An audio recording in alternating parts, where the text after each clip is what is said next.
আজকের রেসিপি ফুলকপি ভাপা পুলি পিঠা। এই পিঠাটা শীত চলে যাওয়ার আগে অবশ্যই একবার বানিয়ে খেয়ে দেখবেন কতটা লোভনীয়, কতটা সুস্বাদু হয়।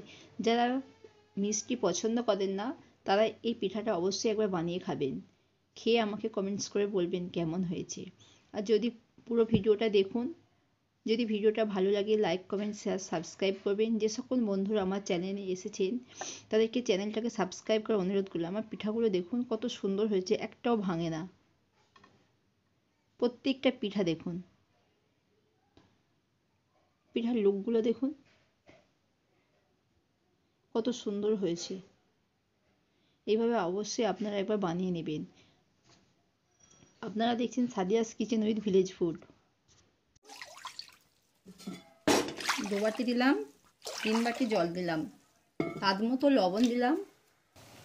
আমার খামিরে জলটা ফুটে গেছে। আমি এই বাটি মেপেই 3 বাটি আটা নিয়েছি। আটাটা দিয়ে দিলাম। এবার এটাকে ভালো করে নাড়তে থাকবো।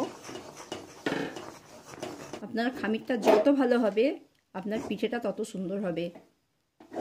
এই খামিরটাই হচ্ছে আসল। আমার খামিরটা হয়ে গেছে রেডি। এবার এটাকে নামিয়ে নেব, নামিয়ে ঠান্ডা করে নেব। খামিরটাকে আমি একটা পাত্রে ঢেলে নিয়েছি। দেখুন, এটা গরম থাকতে থাকতে চটকে নেবেন, তাহলে খুব ভালো হয়। আমি জলের মধ্যে হাতটাকে ভিজিয়ে নিয়েছি, হাতের এখানটা দিয়ে আপনারা চটকে নেবেন।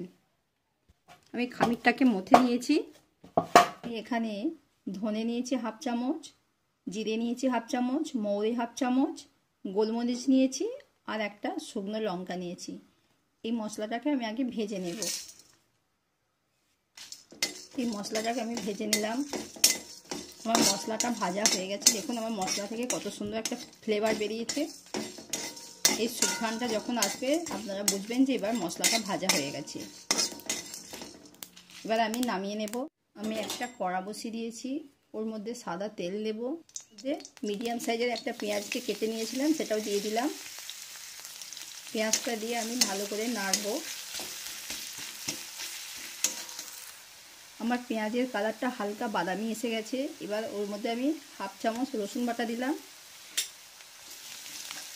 রসুন বাটা দিয়ে আবারও ভালো করে নাড়বো। আমার পেঁয়াজ আর রসুনের গন্ধটা চলে গেছে। ওর মধ্যে হাফ চামচ আদা বাটা দিলাম। আবার ভালো করে কষিয়ে নেব। আমার পেঁয়াজ আদা রসুনের গন্ধ চলে গেছে।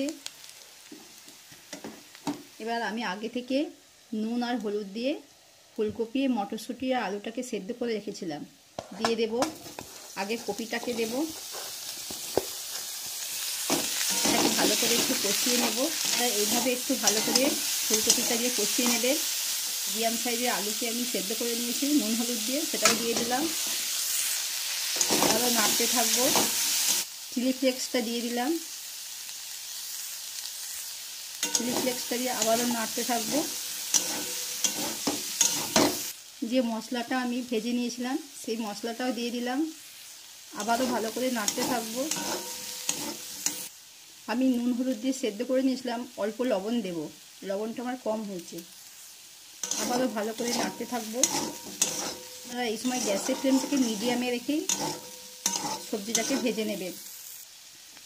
আপনারা কপিগুলোকে একটু ভেঙে ভেঙে দেবেন। দেখুন আমার কপিটা সম্পূর্ণ রেডি হয়ে গেছে। আমি কিছু ধনেপাতা কুচি ওপর দিয়ে দিলাম। আবার একটু নেড়ে নেব। দেখুন আমার সুন্দর একটা তরকারি তৈরি হয়ে গেছে। এইভাবে আপনারা একটু ভেজে নেবেন। এই ভাজা দিয়ে পরোটা রুটি খেলে এত অপূর্ব লাগে যে বলার মতো না। দেখুন আপনারা নামানোর একটু আগে যে মশলাটা আমি ভেজে নিয়েছিলাম সেই মশলাটাকে আবার একটু ছড়িয়ে দিলাম, দিয়ে একটু উল্টে পাল্টে নেড়ে নেব। দেখুন আমি এবার এটা থেকে লেচি কেটে নেব। পিঠার জন্য লেচি কেটে নিলাম। আমি লেচি কেটে নিয়েছি। এখন আমার ডোটা আছে কিছুটা, পরে আমি বানিয়ে নেব। আমি একটা লেচি নিয়েছি, এটাকে আগে গোল করে নেব, স্প্রেড করলাম। এবারে একটা খোল তৈরি করে নেব। এই রেসিপিটা যদি আপনাদের ভালো লাগে লাইক কমেন্ট শেয়ার সাবস্ক্রাইব করবেন। একটা সাবস্ক্রাইব একটা লাইক আমাদের নতুন নতুন ভিডিও বানাতে অনেক উৎসাহ জাগায়। দেখুন আমার খোলটা রেডি হয়ে গেছে। দেখুন আমি যে খোলটা আগে করেছিলাম সেই খোলটাই নিলাম, ওর মধ্যে পিঠের পুরটা দিয়ে দিলাম। পুরটা একটু বেশি করে দেবেন, খেতে ভালো লাগবে। এবার পিঠার মুখটাকে সিল করে দেব। দেখুন আমার পিঠার লুকটা দেখুন।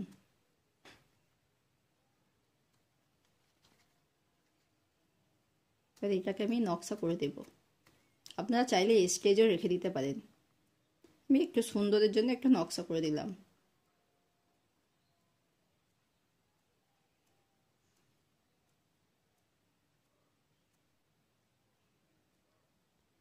আমার পিঠার লুকটা দেখুন কত সুন্দর হয়েছে। দেখুন কত স্মুথ, একটু ফাটল নেই, কিচ্ছু নেই গায়ে। এইভাবে আপনারা সবগুলোকে বানিয়ে নেবেন। দেখুন আপনাদের বোঝার সুবিধার্থে আমি আবার একটা ভালো করে নকশা করে দিলাম। যখন নকশাটা করবেন দেখবেন ধারেগুলো একটু পাতলা করে নেবেন টিপে টিপে।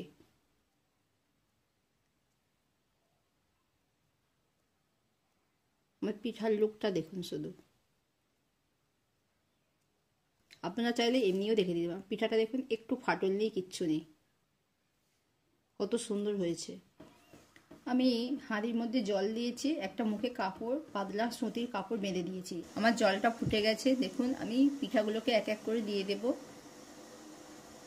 দেখুন আমি পিঠাগুলোকে দিয়ে দিয়েছি। এবার ওর মধ্যে চাপা দিয়ে দেব, এটা সেদ্ধ হবে।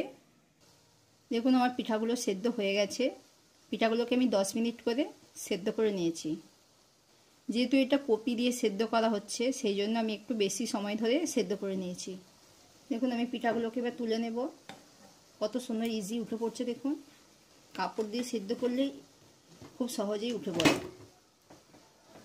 দেখুন আমার পিঠাগুলো দেখুন কত সুন্দর সেদ্ধ হয়েছে। আমার পিঠাগুলো কত সুন্দর হয়েছে, একটাও ভাঙে না দেখুন, একটাও ফাটেও না দেখুন। এইভাবে আপনারা সবগুলোকে বানিয়ে নেবেন।